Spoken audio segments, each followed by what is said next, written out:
नारायणं नमस्कृत्य नरं चैव नरोत्तमं देवीं सरस्वतीं व्यासं ततो जयमुदीरयेत्। ॐ नमो भगवते वासुदेवाय। पंचम स्कंध द्वादश अध्याय। रघुगण उवाच न मयि प्रभु विप्रवर प्राणिंक हिते तो शरीर स्वइच्छा विहार तोहर नमस्ते दयार सागर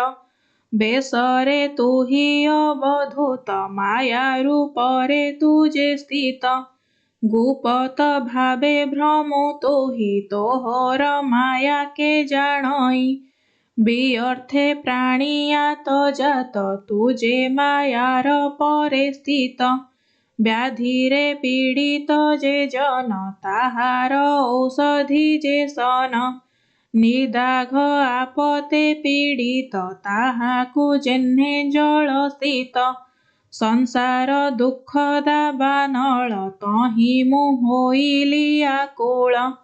पीयूष रस तुम्भ बाणी पीतरिली द्विजमणि संशय मनरु मोहर तुम्भे छेदिब विप्रवर अज्ञान जड़ भाव थिले ताहा छेदिब तुम्भे भले अध्यात्म जोग तो वचन शुणी संतोष मोर मन तत्वज्ञान रे प्राणींकर मन नोहई दृढ़तर जेते क्रिया फल मान कहिल ईश्वर अधीन परम तत्व एबे भार पृथुल बुद्धिमानंकर ए जे संशय मने मोर भो विप्रच्छेदन तु कर। जड़ भरत उवाच पार्थिव विकार जे हुटी भारकु बहई से हिटी श्रम जे होइब काहार एहाकु बुझ नृपवर शरीरे अछि जे चरण तहि उपरे गुल्फ जान जानुरु जे मध्य देश वक्षस्थल जे स्कंध देश स्कंधरे विमान अछई केतार भारकु बहई तहिरे अवयव बही सुबीर राजा बसी छई से अटे पार्थिव विकार एहा तु नृप हेतु कर एहि विकारे अभिमान तोहर होइछि राजन ए जे संसारे प्राणी माने नृप सेवक नाम भिन्ने केहू काहाकु नमस्कार करई आचार व्यवहार ए जीव माने बसी तहि नानाकु कथा मान कही मु नृप बोली अहंकार ए मूढ़ लोकंक व्यवहार प्राणींके दंड देउ तुहि ए मन्ते नाना कथा कही प्रमत्त भावकु धइलु एणु तु मोते न चिन्हिलु देख ए अखिल संसार जन्मई तहु चराचर जातहु नाना जाहा परे बड़टी नाही ए संसारे परम अणु स्थूल सूक्ष्म ए आदि जेतेक सकल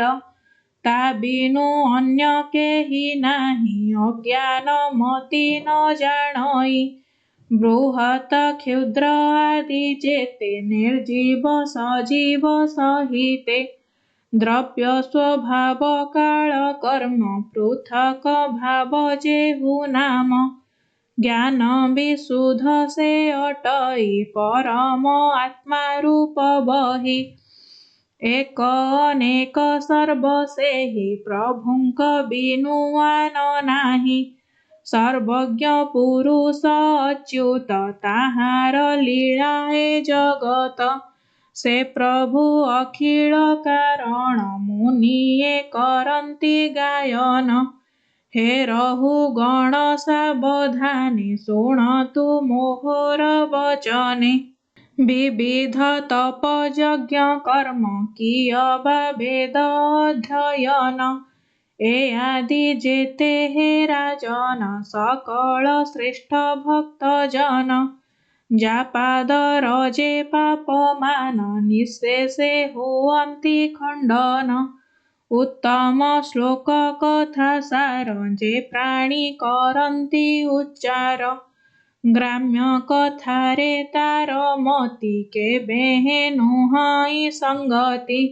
जेबे निश्चल भावे मन प्रभुरे करई अर्पण ताहांकु प्रभु भावग्राही स्वत प्रधान मति देई एबे तु शुण नृपमणि आम्भर पूर्व जन्म बाणी भरत नामे राजा मुहि ब्रह्मार वंशे जात होई सर्व संपद दूर कली निश्चले प्रभुंकु भजिली पूर्व अर्जित कर्म फल मृग बालके मति भोळ जेणु असाधु संग कली मृग शरीर मु पाइली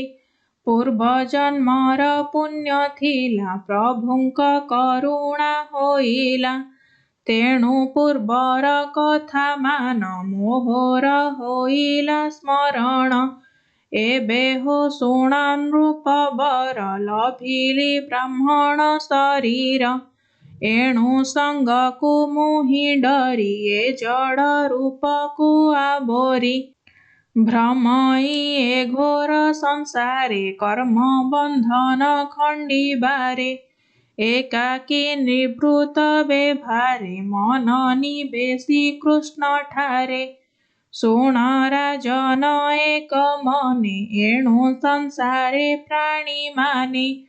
असत संगु मुख्य नोहे नाना जोनिरे देह बहे साधु संगते संग जार पवित्र हुए ता शरीर निश्चल मति से हुई संसार सागरु तरई साधु संगति प्रभावरे प्रभुर कृपा होई तारे से जे अनादि चक्रधर जगत बंधु दामोदर से प्रभु पद्म पाद तले मो मन रहिब निश्चले जड़ भरत तत्ववाणी शोणे संसारु तर प्राणी बोलई विप्र जगन्नाथ पंचम स्कंधे भागवत इति श्रीमद्भागवते महापुराणे पारमहंस्यां संहितायां पंचमस्कन्धे ब्राह्मण रहुगण संवादे 12 अध्याय।